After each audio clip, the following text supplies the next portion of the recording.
I think our final panel is approaching the stage. Canada is becoming a startup nation. Incubation hubs, acceleration centers are multiplying, and angel investors have found their wings. Our last panel looks at some of the cutting-edge startups pushing the entertainment boundaries by tapping into new technologies and attracting a new breed of investor, the venture capitalist. And to moderate this panel, let me introduce Valerie Fox, Executive Director of Ryerson University's Digital Media Zone, who founded one of the latest new incubation centers in the heart of the city. Valerie. Hi, everybody. Yes, I am Valerie Fox, Executive Director of the Ryerson Digital Media Zone. I'm also a founder. And I say that with pride because actually we're a startup. We're a startup within a university, and we are an incubator. And so far, we can say after 2.5 years, our success has actually shocked us. We have grown where we've helped over 63 companies, digital companies grow, and we've helped create over 750 jobs. And we are planning on doubling again next year, because what we're trying to do is really cultivate entrepreneurship, not only with our students, but with our community and throughout Canada. We collaborate with everybody, and that's what I'm hearing about. But enough about me, because this panel is awesome, and I got a chance to talk to them a few minutes before here. Actually, I wish we recorded that, because that was a really good conversation. But what I'd like to do is introduce the panel, not in this order. Alex. Oh, you're right there. It is in this order. Alex Jansen from Sandbox, and we have Chris Hogg, and President of Canadian Digital Journal.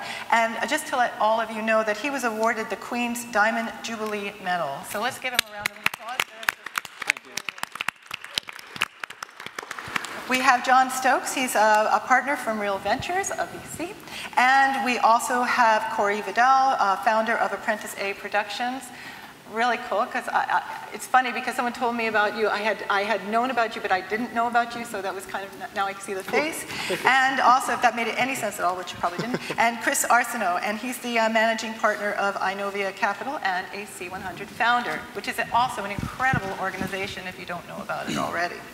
So let's really get into this discussion, and I would like to start, we'll just go right down, and Alex, if you could just first tell me how you got to where you are, but actually go and 3 months from there. So what I would like to do is kind of tell the journey of where you've been going and kind of predict where you're going in about 3 months, 6 months. Okay, well, I'll try to keep it brief. I mean, my background started in film, actually in film producing, and had a horrible first experience. Had a first feature that we got into the Toronto Film Festival right out of school, actually, in 2001. And sold it to a distributor. We thought this is fantastic, and then it just entirely disappeared. And it was a really disheartening experience where I really kind of lost control over it. So prior to that, while I was at school, I used to run a little rep cinema, and in that time I became friendly with Hussein Amarshi, who runs Mongrel Media, who became a huge mentor for me, and I was able to join him on the home entertainment side, learn the distribution piece in order to now have the knowledge that when I left, I would be able to go back into producing, but also retain the rights to distribute and market our own productions. And so what I've done since then is start Sandbox, which is more of a social issue, nonfiction, kind of cross-platform multimedia production company. So a lot of our projects, they aren't necessarily profit-driven as in the core that we're behind, but we're applying a very clear business model to them. And in that point, we've done, I guess our first project was a graphic novel around Igor Kank, the fellow arrested in the big 3,000 bicycle theft bust. And so that was a graphic novel that we're now doing as an animated film. We then did an interactive animated documentary with the National Film Board and TVO that also came out as a graphic novel. And now we're in the process of working on a video game that'll be launching in March, which is tied to a feature doc, and that's with the OMDC and Belfun and TVO. So we've been slowly building partners and developing the company kind of as a whole. Thank you very much. Chris, do you want to share some of your story then? When I joined Digital Journal, my background is as a journalist, and I joined the company when it published a physical hard copy magazine as a writer. And as we grew the magazine, distributed coast to coast in Canada and into the US, we really looked at what was happening in the media industry and what was changing. We thought the writing on the wall was that things were going to get digital. So before anyone really thought and pursued digital opportunities. I took the reins and took the company from traditional print, completely rebuilt it from the ground up to be a digital platform that allows. We had a lot of challenges, as all print publications do, with scale, cost, distribution. And so when we sought to take a publication and make it a business, we realized that we needed technology to do that. And what was coming with social media, mobile, we knew that we needed to flip a media company on its head and become a technology company first. So we built a platform to manage content, manage contributors globally, and we have an international footprint. We're 43,000 contributors in 200 countries now that feed into this. And where we go next over the next 3-6 months is a lot of brands who have watched the media space evolve and figure out a business model.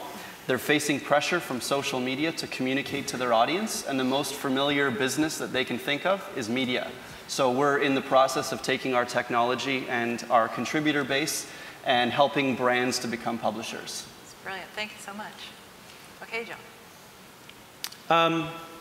So I'm a Montreal-based VC that, go back 5-6 years ago, was an entrepreneur initially in the mobile space, then in the web space, and then in the media space in television production. I nowadays invest in early stage web and mobile startups, and I guess I've spent the last 3 months on a sabbatical, also working on a not-for-profit initiative to create a collaboration space, maybe something like DMZ one of these days, in Montreal. And most of my focus is looking for great entrepreneurs that I can invest in and support, take to the next level, so that Chris can get the glory when they grow a little bit bigger. Teamwork. That's it. If I look about 3 months ago, we were just also finishing the 3rd cohort of an accelerator program called Founder Fuel. We can go into accelerator programs a little bit later. So there's a lot of recovery, and looking forward 3 months, it's about the start of the next accelerator program. So we're out there right now recruiting and looking for early stage companies that might be interested in going through the next accelerator program. Brilliant. Thank you very much. Okay, Corey. My name is Corey, and I started just as an independent video maker on the YouTube platform. YouTube came out in 2005. I actually joined early enough. I was on the site in 2006. And I just started making videos out of my parents' basement, like a lot of kids do, I think. And I was pretty young at the time, and YouTube wasn't something that I was particularly thinking about pursuing in terms of money. In fact, when I joined, Google hadn't purchased YouTube yet. They bought them in May of 2007 for $1.65 billion. And at the end of 2007, Google YouTube introduced the partnership program and sent me an email telling me they would start paying me to make my videos. So all of 2008, I was getting paid to make my videos. It was pennies at first. I was basically on a CPM basis. But at the end of 2008, I made a video that happened to go viral.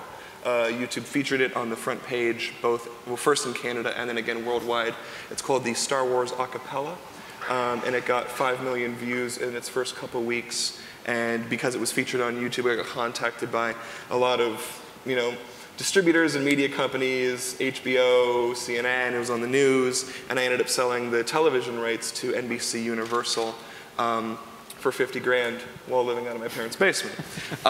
So then I ended up starting 2009 and 10, I spent a lot of time just pursuing being a YouTuber full-time. I got to quit my job. I started spending a lot of time in Los Angeles, where a lot of other YouTubers have since ended up. In 2011, I decided to take what I had made off of YouTube and turn it into a business. So I started my own company, and today we have 10 full-time employees, all from Southern Ontario, a lot of guys from Niagara who have been to film school, and we're looking at different, basically we produce YouTube content for our YouTube channel, and then also for sponsors and advertisers. So we've worked with, a couple dozen Fortune 500 companies. We've made YouTube commercials, basically, for Intel and Google and Skittles and a Brisk and Lucasfilm and a ton of others. Very recently, and to project 3 months from now, we actually just launched a couple days ago that we are going to be producing a feature-length documentary on full-time YouTubers.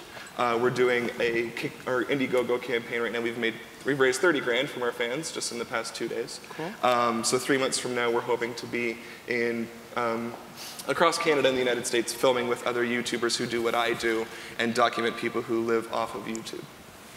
Thank you. That's amazing. What a journey that was. That's terrific. Chris.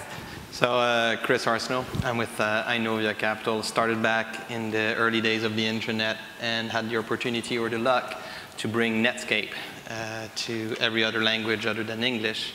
And that basically, kick-started a series of other spin-offs and other companies that I either founded, co-founded, or helped launch until 2002, when I joined what is now named iNovia. Back in the day, it was called MSBI. And I co-founded MSBI. Since then, we raised one university-specific fund, 3 other funds focused on seed and early stage, mainly early stage type of opportunities in the software space, digital media space, and mobile e-commerce, if you want, consumer space. And we have about $300 million under management. We're based out of Montreal, New York, and Calgary. And we like to do the best deals coming out of that guy. So when he has amazing deals, we cherry pick those deals. He's never done any. I'm glad you guys aren't sitting next to one another. Actually, I wanted to talk to both you, John and Chris. Do you have any predictions for this year? I know you've listened to a number of the panelists. You're hearing some things that are going on in the digital media space. Do you have any predictions of what's going to happen? Or what you'd like to see happen? The only thing I could predict is that I would be wrong. I mean, no. We're not the type of investor that likes to sit back and predict what's happening in the future. We have 60 investments that we've made. Well, we made 24. We made almost 40 investments last year. We don't really even have the time to be trying to look to what is happening all around. We rely on the entrepreneurs that we meet to be the ones that are sort of predicting the future. And typically, if we start seeing trends, it's too late. We wouldn't be investing in those ones. That's my way of sort of saying, no, I don't know what's going to happen. Okay. But I guess I was kind of alluding to trends. Because I mean, I even see it in the digital media zone where now I'm getting repeats of certain things, and then all of a sudden I get something from over here, and then all of a sudden it spirals into everything else. And because I know that you obviously see a lot of different businesses popping up. Trends usually start 4 years before they actually hit the mass market. And as soon as they hit, for us it's time to actually start realizing, okay, when do we want to exit, or when do we want to sell the company, or is it a roll-up play where you go from one company and acquire 5 others and it becomes a multi-$100-million company, right? In terms of trends that we've seen in the past that are now coming, so that's maybe one way of looking at the future. Psy, what he did with his little video on YouTube, I mean, like, it was what? Like almost $5 million in single-digit advertisement royalties from YouTube. That paid him off, over $5 million just for last year, right? I know the price that he actually sold his song for, and it's by far a fraction of that. So the song was worth less than the number of video views, right? And he hit over a billion views. When you're looking at what's happening in the MySpace, the revival of MySpace, MySpace wants to eat, the record label's lunch. So in the music industry, that's going to change a lot too. We're seeing a lot of crowdsourcing. He just talked about Indiegogo. Indiegogo is one US operator of crowdfunding that can operate in Canada, and they're doing extremely well. I mean, like, people are using their connections, their contacts, their relationships to bring knowledge, but now to bring money to the table. So, there's a lot of things that we've seen that started, I would say, like 4 or 5 years ago that we're now just starting to see the commercial pickup. So it's going to be a very interesting year, to say the least.